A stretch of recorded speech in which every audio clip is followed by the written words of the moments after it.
Hello everybody, this is Dragline, and in this tutorial I'm just going to talk a little bit about organization and keeping track of your sounds and your instruments, and making sure that you are organizing along the way. Now keep in mind, best thing to do whenever you are making a song is to be the composer first and the editor later. But that doesn't mean that you can't also keep track of what's going on in your song and doing a little bit of pre-mixing along the way. But most importantly, I think organization, whatever techniques that you may have, will definitely come into play, especially at the later stage of your song when it comes to mixing and mastering and rendering your final version. But the biggest thing here is just organization. So let's get right into it. First, I'm going to play for you this song that I've spent about maybe a couple hours on or less, probably an hour and a half. And this is just the first part of it. So here it goes.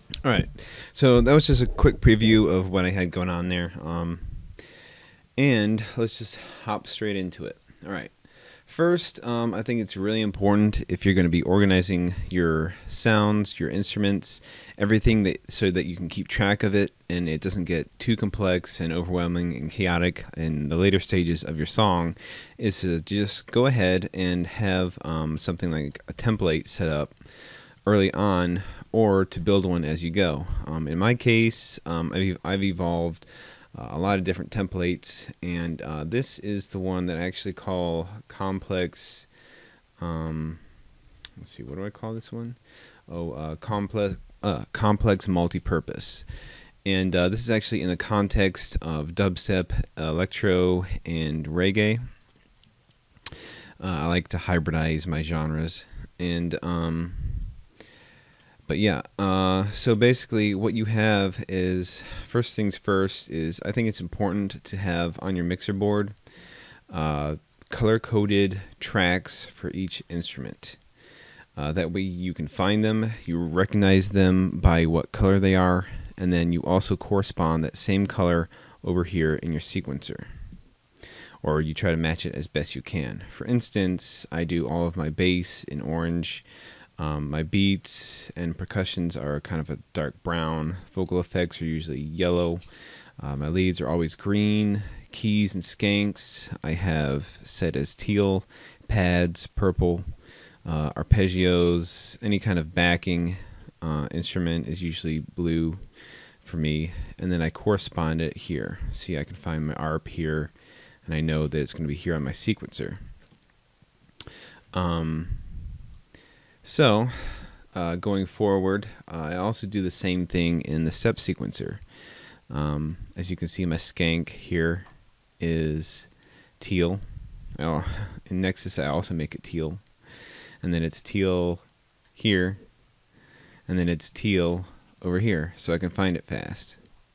And this is especially in the case of, if you're like me, you make a song, it gets complex, and before you know it, it's just a big mess. So I find that it's very helpful to color coordinate things. And another very important thing is to, when you're starting off, route every major instrument to its own track. A kick should be on its own track, a snare should be on its own track, hats should be on their own track. Bass should be on their own track. Any kind of lead, high ends, keys, even mid-range things like skanks, they should also be in their own track. And you can also take it a step further by grouping them under an umbrella. For instance, I have 3 different basses here. I have a sub, I have just like a plain bass, and then I have wubs, which are, you know, wobbling basses. And I group them under a master bass track. So each of these 3 orange instruments are routed to a master bass, which I can then make sure is congruent by EQing. I also do individual EQ on these tracks, but in general I want all of my bass to be rounded off beneath 40 hertz, because that just anything around there you don't really hear in your in the human hearing range, and it just tends to muddy up your mix. So that's my purpose there. And then I even take it a step further by routing anything that creates the melody of your song to something like a band track. Then I also have a drum track. So anything that falls into the rhythm section, percussions, hat loops, hats, snare, kick, those all get routed to drums. And then anything that's vocals gets routed to vocals. Anything that's extra effects like sweeps or any other kind of hit or miscellaneous effect, I go here. And that's what these reds are. These are kind of like pre-masters, and each of these are routed to the actual master track, where I will have my mastering tools. In my case, I use Maximus and Fruity Limiter, which they're off right now.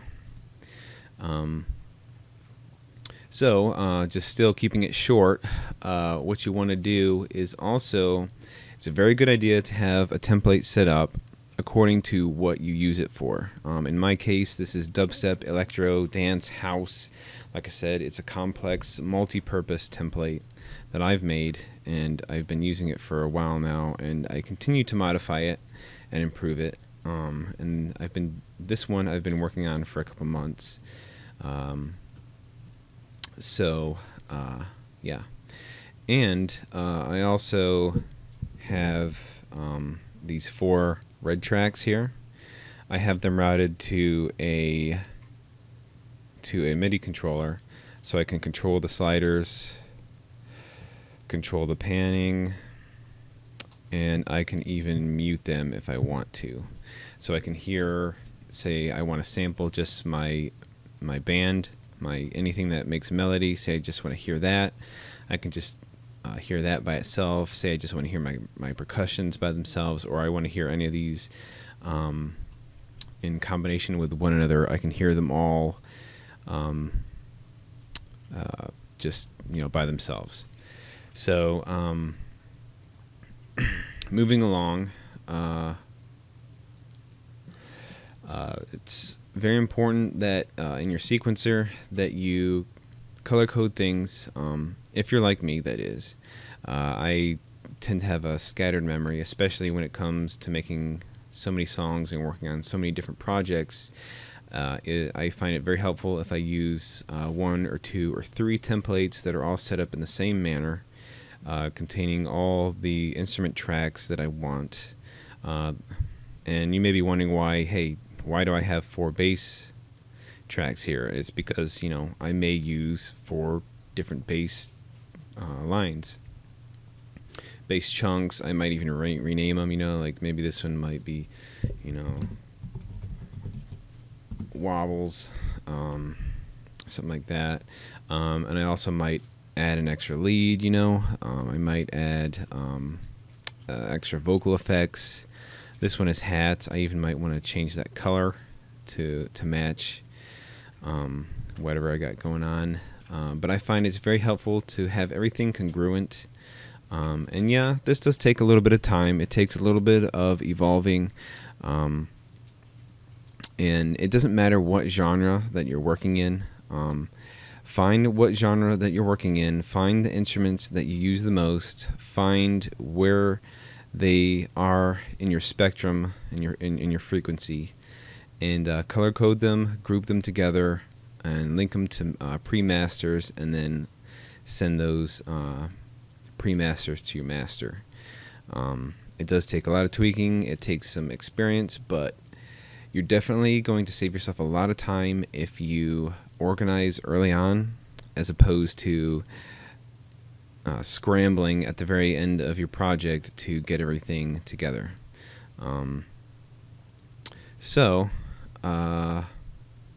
Also, you want to group things in your step sequencer by what role they play in your song. For instance, I have a beats group, and in case you're wondering how to make beats, you would, or in case you're wondering how to make a group, you would just right click and then drag everything that you want to include in that group, hit Alt G, and then name that group, and then it'll be there. In my case, I try to keep things as simple as possible. I have beats, melodies, automation clips, and audio clips. Audio clips would be anything that I drag from over here, any kind of WAV file or Rex file, something that I'll just drag like directly into my step sequencer, or I mean my main sequencer. So the more organization that you have early on, the easier it is for you to, in general, keep track of your instruments and keep track of where you're going in your song. Like this is just the very intro of my song. I'm planning on doing kind of like a pre-chorus build-up. Then I'm going to do a nasty, wicked dubstep drop with some nasty wobbles and wicked face-melting bass lines. And then I'm probably going to go back to the verse, then do like kind of a B section, which would be something that's kind of a mix-up. And then I'll probably go back to another dub drop. And so also time markers are going to be important as well if you're organizing things.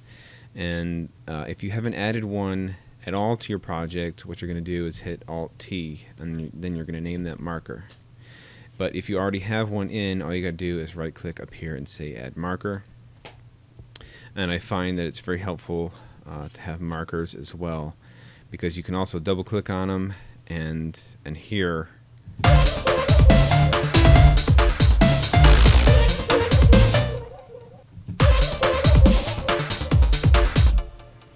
so, and also you can preview things by themselves. Say if I hit Control and I just left click this, I can just preview this bass line.